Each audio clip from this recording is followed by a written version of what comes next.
Mr. Beast buys a new rooster to replace his old rooster. The new cocky rooster arrives and proclaims, "Stand aside, old man! You're done! I'm in charge here now!"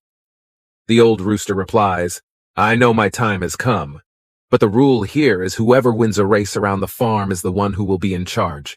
The young rooster agrees to race, knowing he will win easily. The old rooster says, "Look, we both know you are younger and faster, but I ask, please spare me my dignity. Let me get off to a quick head start, and then you can take over and win the race at the end."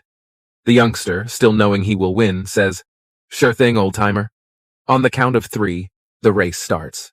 The old rooster jumps out to the lead, but the young one starts to close the gap around halfway.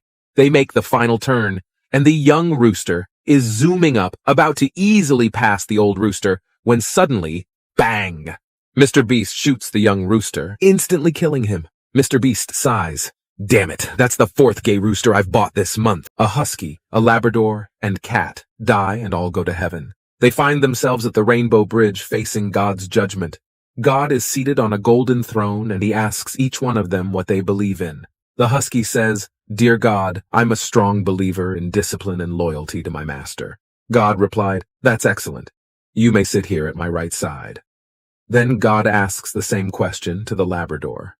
The Labrador thinks for a moment and then says, "Dear God, I believe in love, care, and the protection of my master and his family."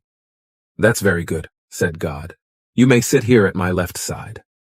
God then looks at the cat. He smiles and then says, "So, and what is it you believe in?" After a few moments, the cat looks at the god suspiciously and says, "I believe you're sitting in my chair." A 15-year-old boy comes home with a Ferrari. His parents began to yell and scream. "Where did you get that car?" He told them. "I bought it today." "With what money?" demanded his parents. "We know how much a Ferrari costs." "This one cost me $15, answered the boy.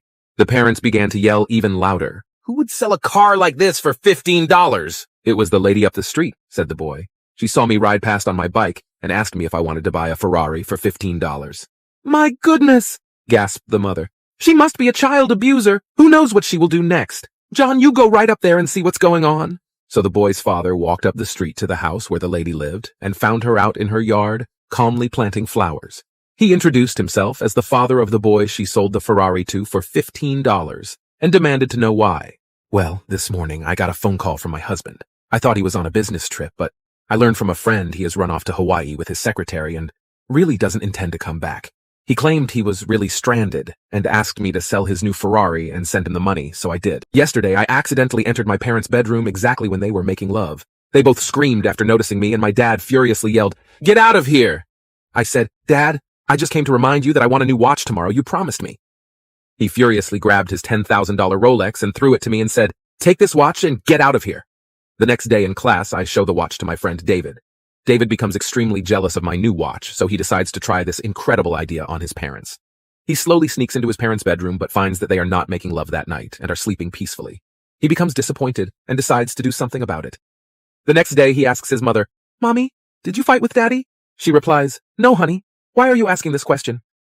I heard Daddy talking on his phone saying, "I feel so lonely because my wife doesn't love me anymore."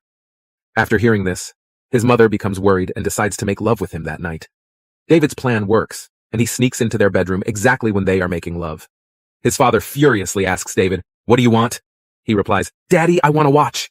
He furiously says, "Fine, stand in the corner and watch, but keep quiet." The man calls his son and says, "Listen, your mother and I have decided to end our marriage. 40 years of misery is more than enough." Shocked, the son exclaims, "Dad, what on earth are you saying?" His father responds, "We simply can't stand each other's company any longer. I've grown tired of seeing her face every day, and I'm exhausted from discussing this. So call your sister and inform her, please." He then hangs up. The son becomes anxious and contacts his sister, who adamantly insists, "There's no way they're getting divorced." She promptly calls their father. "You're not going through with this divorce. Don't take any further action. Both of us are flying home tomorrow to discuss this matter. Until then, don't contact a lawyer or file any paperwork. Do you understand?" She abruptly ends the call. Turning to his wife, the old man chuckles and says, "All right. They're both coming for Christmas, and they're paying for their own airfare." A couple of hours into a visit to the Grand Canyon, a man turns to his wife and complains, I've had enough of this place for one day. Let's go. His wife, however, seems to have mysteriously disappeared. In a panic, the man approaches the reception and says, "I've lost my wife." The woman at the desk responds, "Not to worry, sir. It happens all the time. However, let's try to make this a bit fun. Why don't you tell me what your wife looks like and I'll have people look out for her?" Excited about turning his unfortunate situation into a fun game, the man says, "Well, she's 21, tall with blonde hair, blue eyes, long legs, wearing a short mini skirt and a crop top." At this moment, his 9-year-old daughter tugs at her father's pants and says, "Dad, what are you saying? Mom is 52, short with brown hair, brown eyes, a bit chubby. She wears glasses and is dressed in a long black coat." The man turns to the receptionist and says, "Oh, who cares about that? Find the first one." 3 top spies, French, German, and Italian, were captured simultaneously. The French spy yielded after 2 hours of torture, disclosing all his secrets. The German spy, enduring 2 hours in silence, eventually revealed information after 4 hours facing torture.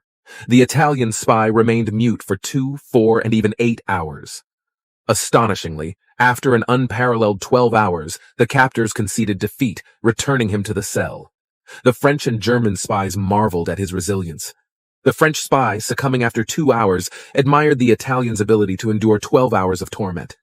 When the German spy asked how he stayed silent for so long, the Italian spy humorously replied, "I wanted to talk, but my hands wouldn't let me. I was about to propose to my girlfriend at my Florida apartment when my roommate, Joseph, barged into the room out of nowhere, tripped and fell over, breaking a glass table with his face. Totally ruined the mood. Now, I don't know Joseph that well. I don't even remember where he was from. Maybe Nebraska, but I'm not sure. But let's say I put my plans on hold to help him through his injuries. Joseph had gotten a big glass shard in his eye, making him completely blind in that eye. He was walking around with one of those big cotton pads on his eye for a couple of months. Then, suddenly, he disappeared, along with my girlfriend. Apparently, they bonded during the time after his injuries and eloped together, leaving me behind without so much as a note. I tried to track them down, but never could. In conclusion, if it hadn't been for Joe with his cotton eye, I'd have been married a long time ago. Where did you come from? Where did you go? Where did you come from, Cotton Eye Joe? A guy sticks his head in the barber shop and asks, "How long before I can get a haircut?" The barber looks around the shop full of customers and says, "About 2 hours." Upon hearing this, the guy leaves. A few days later, the same guy sticks his head in the shop and asks, "How long before I can get a haircut?" The barber looks around the shop full of customers and says, "About 3 hours." Upon hearing this, the guy leaves again without getting the haircut. A week later, the same guy sticks his head in the shop and asks, "How long before I can get a haircut?" The barber looks around the shop and says, "About an hour and a half."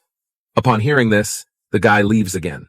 The barber becomes suspicious, so he starts inquiring about this guy. But no one has seen this guy before. So the barber turns to his friend and says, "Hey Bob, do me a favor. Follow him and see where he goes. He keeps asking how long he has to wait for a haircut, but he never comes back." A little while later, Bob returns to the shop.